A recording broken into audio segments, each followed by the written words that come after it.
सरला, राम सेवक भाई का तो समझ सकती हूँ, पर तुम्हारी बुद्धि को क्या हुआ जो गरीब घर की आखिरी लड़की से अपने पहली बेटी की शादी करवा रही हो? अरे, तुम्हारे सारे मनोरथ धरे के धरे रह जाएंगे। विमला जी अपनी भाभी सरला जी से कहती हैं। सरला जी बोली, जी, आप अपने भाई को तो जानती ही हैं।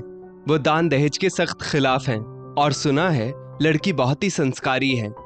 विमला जी बोली, अरे संस्कार का क्या अचार डालोगी? मुझे तो लगता है वो लोग शादी का खर्च तक नहीं उठा पाएंगे, फिर ऐसे घर में अपने रमन की शादी करनी ही क्यों है? सरला जी अपने पति राम सेवक बाबू की तरफ देखने लगी तो विमला जी बोली, मेरी मानो तो फिर से सोच लो राम सेवक, तुम्हारे पहले बेटे की शादी की बात है, उसकी पढ़ाई लिखाई पर तुमने इतना खर्च किया और वे लोग बहुत गरीब हैं और वो लड़की उनकी 5वीं और आखिरी संतान है, तो मुझे नहीं लगता कि वो लोग शादी में कुछ दे भी पाएंगे। राम सेवक बाबू मुस्कुराकर बोले, मुझे कुछ चाहिए भी नहीं जीजी, मेरा अनुभव तो यही कहता है कि गरीब पिता की बेटी के पास भले ही पैसा नहीं पर संस्कार तो जरूर होते हैं। हमारे पास पैसों की कमी नहीं है और जब घर में संस्कार आएंगे तो लक्ष्मी जी अपने आप आ जाएंगी। विमला जी गुस्से में वहां बैठे पंडित जी से बोली, अरे ओ पंडित, तुम ऐसी लड़की का रिश्ता लेकर ही क्यों आए? पंडित जी ने कहा, माता जी, इसमें हमारा कोई दोष नहीं, जजमान ने खुद लड़की पसंद की है, हमने तो बस कुंडली मिलाई है। विमला जी बोली, ठीक है, जब सब कुछ तय हो ही गया है तो मेरे बोलने का क्या मतलब है? अब तुम जानो, तुम्हें समझाना बस मेरा काम था। राम सेवक बाबू मुस्कुराकर पंडित जी से बोले, पंडित जी, आप जीजी की बात का बुरा मत मानिए, आप तो बस लड़की वालों से एक मुलाकात करवाइए। दरअसल राम सेवक बाबू किसी काम से अपने गांव आए थे, वहीं उन्होंने राधिका को अपने किसी रिश्तेदार के घर शादी में काम करवाते और गीत गाते देखा और बस पहली ही नजर में अपने बेटे रमन के लिए पसंद कर लिया। राधिका के संस्कार देखकर उन्होंने मन में निश्चय कर लिया था कि राधिका को अपने घर की बहू बनाएंगे और उनके बेटे रमन को भी राधिका पसंद आ गई थी। अगले हफ्ते राम सेवक बाबू राधिका के पिता किशोर जी से मिले और बोले, हमें बस संस्कारी बहू चाहिए जिसे हम अपनी बेटी बनाकर रखें, हमें कुछ नहीं चाहिए।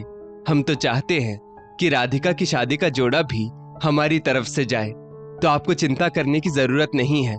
हमें आपकी लड़की और आपका परिवार पसंद आया और हमें कुछ नहीं चाहिए। वैसे हमारा बेटा रमन अच्छा खासा कमाता है, तो दहेज की कोई जरूरत नहीं, और मैंने तो बहुत पहले तय कर लिया था कि मैं अपने दोनों बेटों का विवाह दहेज मुक्त करवाऊंगा। किशोर बाबू, हमें बस आपकी बेटी राधिका चाहिए। किशोर जी की आंखें भर आईं, उन्होंने हाथ जोड़कर कहा, यह हमारी खुशकिस्मती है जो आपसे हमारा रिश्ता जुड़ेगा, पर आप तो हमें शर्मिंदा कर रहे हैं। अपनी बेटी की शादी का जोड़ा तो हम बनवा ही सकते हैं, बस कन्यादान के लिए सोने के सिक्के का इंतजाम करना मुश्किल होगा, फिर भी मैं कोशिश जरूर करूंगा।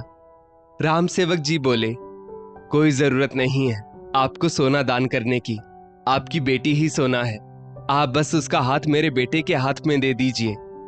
किशोर बाबू बोले, मेरी बेटी बहुत ही किस्मत वाली है जो खुद चलकर इतना अच्छा रिश्ता उसके लिए आया। आपके पूरे परिवार का दिल से आभार प्रकट करता हूँ। सभी बातें तय हो गई, फिर दोनों परिवार अपने अपने घर चले गए। दरअसल पिछले 2-3 सालों से किशोर बाबू को अपनी सबसे छोटी बेटी राधिका के विवाह की चिंता सता रही थी। अपनी सभी बेटियों के विवाह में वो पहले ही अपनी जमीन और पत्नी के गहने बेच चुके थे और घर वो तो पहले ही गिरवी था, तो अब उनके पास कुछ बचा ही नहीं था जिसे बेचते या गिरवी रखते। किशोर जी की पत्नी सुधा जी ने कहा, क्या सोच रहे हैं जी, बेटी की शादी का खर्च, उसका कन्यादान कैसे करेंगे? मेरे पास भी अब कुछ नहीं बचा है। इतना कहते हुए वो अपने गले में काले मोती की माला को निहारने लगी, क्योंकि एक एक करके उसके चारों लॉकेट पहले ही बिक चुके थे। किशोर बाबू बोले, राधिका की माँ, वो लोग ही सारा खर्च उठा रहे हैं, पर लाल जोड़े का इंतजाम तो करना होगा ना। शहर में जितना बड़ा मकान है उतना ही बड़ा राम सेवक बाबू का दिल है।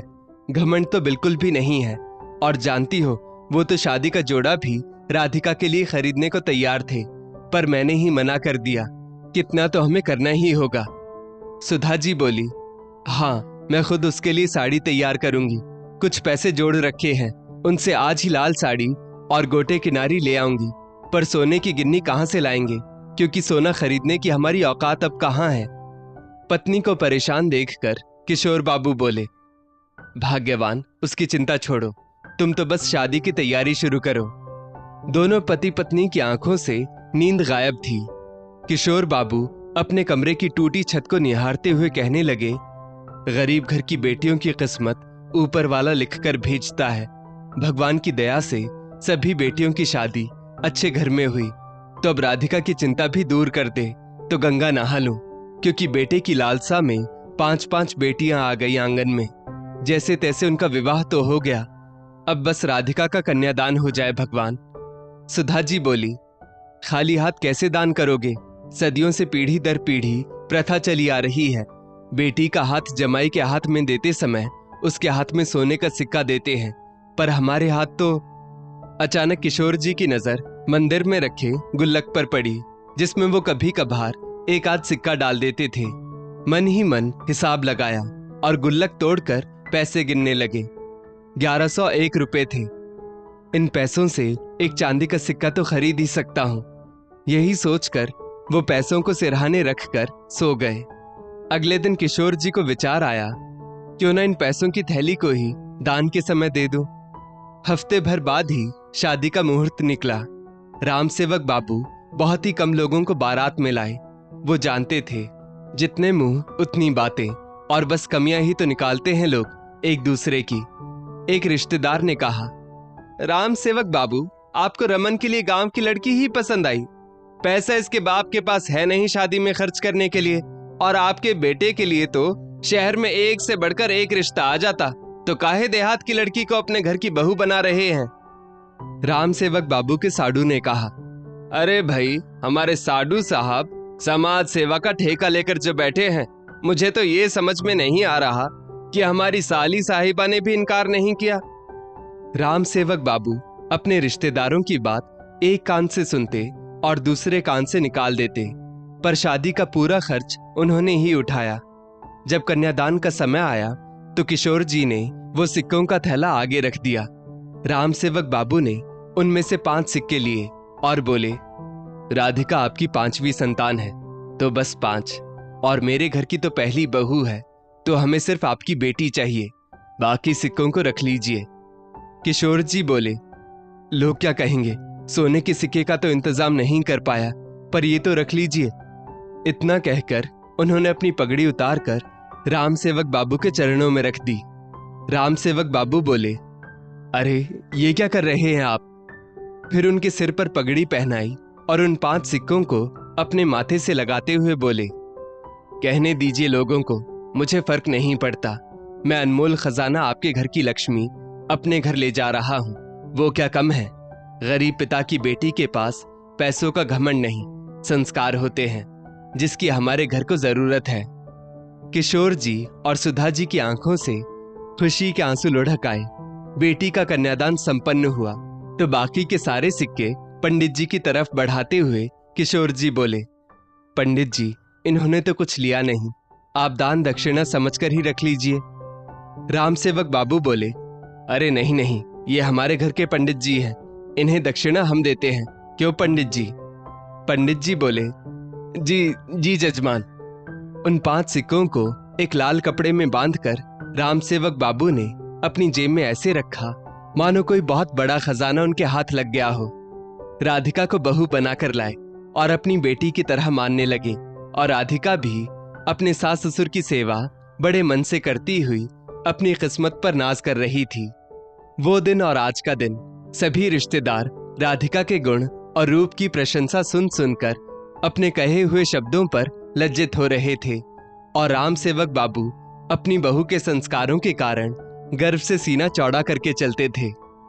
दोस्तों, इस स्टोरी को लेकर आपकी क्या राय है? नीचे कमेंट करके जरूर बताइएगा, और ऐसी ही और भी बेहतरीन वीडियोस के लिए हमारा पेज जरूर फॉलो करें। धन्यवाद।